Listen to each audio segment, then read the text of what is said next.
नमस्कार, स्वागत है आपका देश के पहले स्किल और एम्प्लॉयमेंट की बात करने वाले news channel skill India mart पर। दोस्तों, मैं बलराज सिंह आप सबके सामने उपस्थित हुआ हूं अपनी नई वीडियो लेकर। इस वीडियो में हम आपके लिए लेकर आए हैं एक नया प्रपोजल, जिसमें राजस्थान सरकार आपको मौका दे रही है RSLDC यानी कि Rajasthan skill and livelihood development corporation का TP बनने का। दोस्तों, इसमें कमाल की बात यह भी है कि TP बनते ही 500 नंबर का टारगेट दिया जाएगा। तो शुरू करते हैं हमारी ये वीडियो शुरू करने से पहले मैं आपसे रिक्वेस्ट करता हूं, अगर ये वीडियो आपको पसंद आती है तो इसे लाइक करें और अपने दोस्तों में शेयर करें। हमारे चैनल को सब्सक्राइब करना ना भूलें। दोस्तों, इस वीडियो में हमारी टीम ने आपको वो हर जानकारी दी है कि कौन एलिजिबल है, क्या क्राइटेरिया रहेगा, कितना टर्नओवर चाहिए, क्या डॉक्यूमेंटेशन प्रक्रिया है। तो ज़्यादा समय व्यतीत ना करते हुए शुरू करते हैं हमारी टीम की ये रिपोर्ट।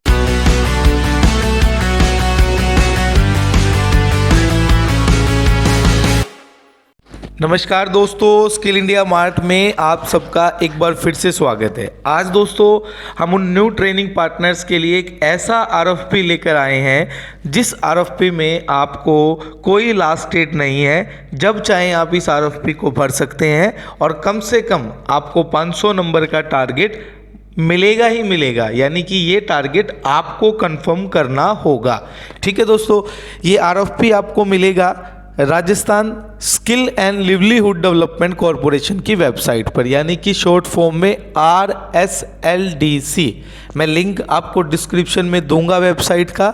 इस वेबसाइट पर आप जाएंगे तो भी कुछ दिन पहले यानी कि 30 जुलाई को एक नोटिफिकेशन आया था जिसमें डायरेक्ट एम्पैनलमेंट है राजस्थान की एक स्कीम ELSTP के अंदर। ठीक है दोस्तों, सबसे पहले इस स्कीम में कौन एलिजिबल है, और अगर कोई व्यक्ति एलिजिबल है तो अब तक एक कन्फ्यूज़न थी कि उसको डॉक्यूमेंट नहीं पता चल रहे थे कि वो कैसे अप्लाई करेगा। मैं आपको बता दूं दोस्तों, एक कंपनी इसके अंदर डायरेक्ट सिलेक्ट हो भी चुकी है और उसको टारगेट मिल चुका है। तो अगर आप एलिजिबल हैं तो आप समय का इंतज़ार ना करें, आप इसकी फीस और इसके अनेक्चर को फिल करके RSLDC को सबमिट कर दें। वो आप लोगों को टारगेट एलोकेट कर देंगे अगर आपका प्रपोजल उनकी रिक्वायरमेंट के हिसाब से सही है या नहीं। ठीक है दोस्तों, सबसे पहले ये जो नोटिफिकेशन है इसके अंदर 3 लोग एलिजिबल होंगे। 3 लोग में पहला इंडस्ट्री, दूसरा इंडस्ट्री की कोई एसोसिएशन है और तीसरा कोई डायरेक्ट यूनिवर्सिटी भी इसके अंतर्गत पार्टिसिपेट कर सकती है। सबसे पहले इंडस्ट्री की डेफिनेशन इन्होंने दी है कि कोई भी हो सकता है, वो व्यक्ति प्राइवेट लिमिटेड भी एक इंडस्ट्री हो सकती है या कोई पब्लिक प्राइवेट कंपनी भी, प्रोप्राइटरशिप भी रजिस्टर्ड कोई भी। ठीक है दोस्तों, लेकिन 5 साल से पुराना उसका बिजनेस होना चाहिए इंडस्ट्री के लिए, ये कंडीशन है पहले। इंडस्ट्रियल एसोसिएशंस के अंदर लार्ज फेडरेशन जो 10 साल से कम राजस्थान में काम कर रहे हैं या फिर राजस्थान के किसी भी डिस्ट्रिक्ट में उनकी इंडस्ट्रियल एसोसिएशन है 10 साल का मिनिमम। यूनिवर्सिटी में सिर्फ 3 साल का एक्सपीरियंस होना चाहिए। यूनिवर्सिटी आपकी कहीं भी से भी हो, यूनिवर्सिटी के पास आपको सिर्फ यूनिवर्सिटी के पास क्या होना चाहिए, उसका अपना प्लेसमेंट लिंकेज होना चाहिए। दोस्तों, सबसे इम्पोर्टेंट बात, अगर कोई यूनिवर्सिटी नहीं है लेकिन यूनिवर्सिटी से एफिलेटेड कॉलेज है, मान लीजिए वो टेक्निकल कॉलेज है AICT से या फिर UGC से, तो वो कॉलेज भी अप्लाई कर सकता है। देखिए दोस्तों, इन तीनों के केस में एक और एलिजिबिलिटी मेन है जो कि टर्नओवर है। हम उस टर्नओवर की कंडीशन पर बात करें तो फर्स्ट इंडस्ट्री को मिनिमम 100 करोड़, उसी को इंडस्ट्री माना जाएगा।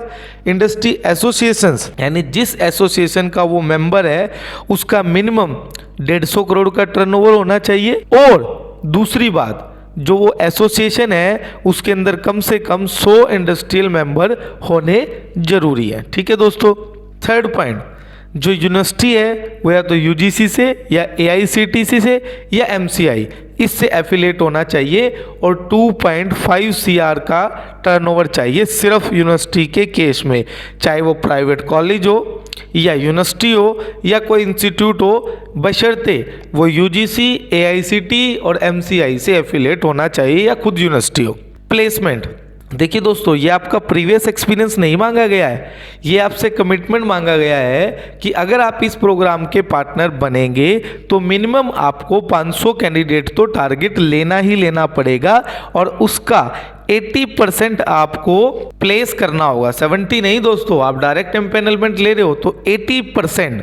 उसके अलावा अगर आपके पास कम से कम 10 एम्प्लॉयर होने चाहिए जो हर व्यक्ति 10-10 लोगों को प्लेस करे, यानी कि टोटल 100 कैपेटिव प्लेसमेंट तो ले ही ले।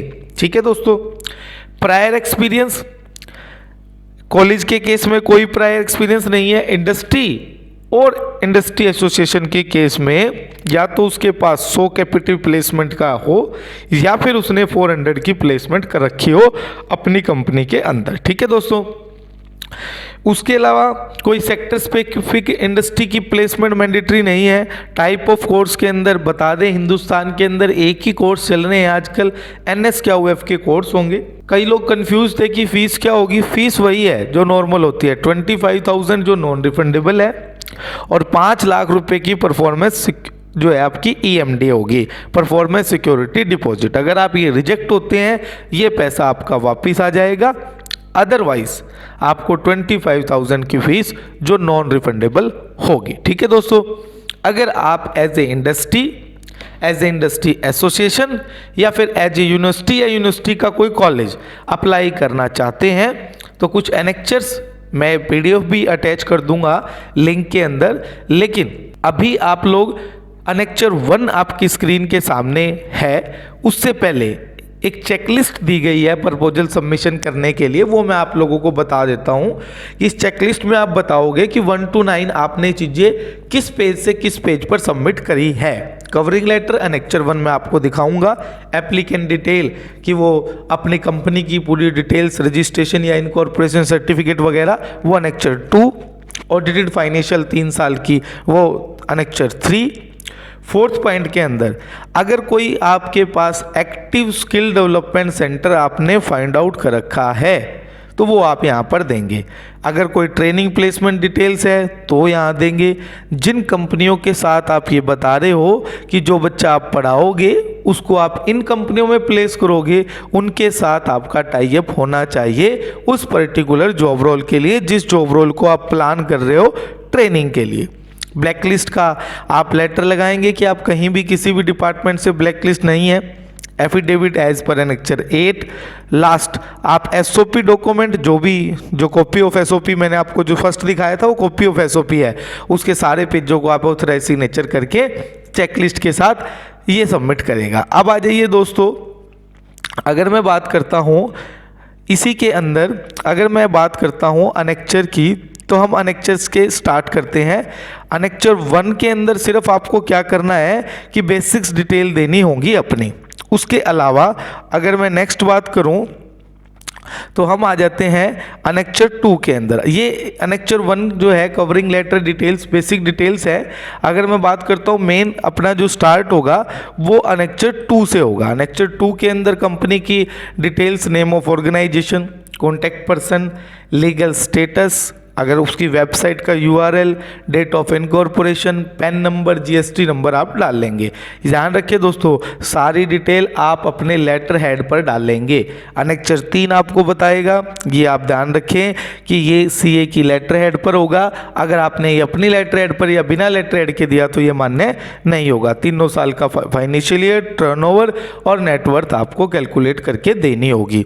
4th अनेक्चर के अंदर देखिए दोस्तों, आप एज ए इंडस्ट्री अप्लाई कर रहे हैं तो ये लोग आपसे पूछ रहे हैं कि आप कहाँ कहाँ पर सेंटर प्लान कर रहे हैं।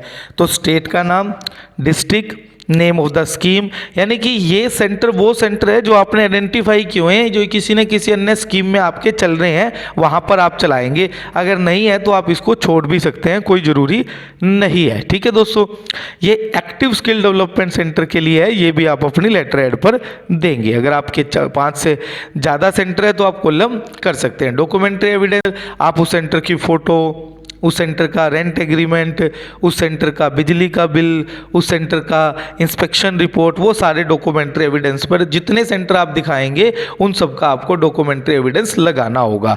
अनेक्चर 5 आपको बताएगा कि पिछले 3 साल के अंदर जो है वो आपका क्या ट्रैक रिकॉर्ड रहा है प्लेसमेंट के जरिए, और जब भी प्लेसमेंट कराई है तो आप उनका प्रूफ देंगे। अगर सेल्फ एम्प्लॉयमेंट है तो सेल्फ एम्प्लॉयमेंट के लिए आपने उसको कहाँ रजिस्टर्ड किया, एमएसएमई में रजिस्टर्ड किया या कोई लोन लिया, वो डिटेल, और अगर वो सैलरीड पे गया है, वेज एम्प्लॉयमेंट के अंदर गया है तो आप उसका डिटेल्स देंगे, उसके MOU वगैरह जो आपका एम्प्लॉयर के साथ है, अपॉइंटमेंट लेटर या फिर सैलरी स्लिप आप देंगे। ठीक है दोस्तों, ये वैसे नए ट्रेनिंग पार्टनर्स के लिए जो इस प्रोजेक्ट के लिए, उसके लिए ज़्यादा आप इसको छोड़ सकते हैं। आपको कमिट करना है 500 नंबर 80% प्लेसमेंट के साथ, और उस प्लेसमेंट के लेटर ही आपके लिए सफिशेंट होंगे।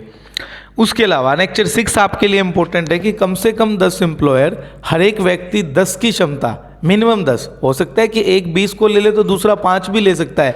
10 एम्प्लॉयर में टोटल क्षमता 100 लोगों की प्लेसमेंट का आप यहाँ पर दावा करोगे कि मैं 10 एम्प्लॉयर तो मेरे पास तैयार हैं। उसके अलावा ज़्यादा आप करना चाहो 20, 25, 26, लेकिन सबका आपको जिसका नाम आप यहाँ पर लिखेंगे उसके साथ प्लेसमेंट टाई अप लेटर आपको अटैच करना होगा। एफिडेविट नॉट ब्लैकलिस्ट के लिए, और लास्ट जो है आपका एक एफिडेविट दिया गया है कि आपने सारी कंडीशंस पढ़ ली हैं और आप इसको समझ लिया है, तो ये अनेक्चर 8 आपकी स्क्रीन पर है। ये आपको अपने लेटर हेड पर देना होगा कि भाई हम जो है वो डायरेक्ट SOP यानी कि डायरेक्ट RFP के थ्रू अप्लाई कर रहे हैं, हमने कोई पर्टिकुलर RFP की डेट के अनुसार अप्लाई नहीं कर रहे। हम एक RSTP ने एक स्कीम निकाली है, RSLDC ने ELSTP के लिए, हम उसमें डायरेक्ट अप्लाई कर रहे हैं। ठीक है दोस्तों, ये था वो RFP जो राजस्थान स्किल डेवलपमेंट में आपको डायरेक्ट ट्रेनिंग पार्टनर बना सकता है।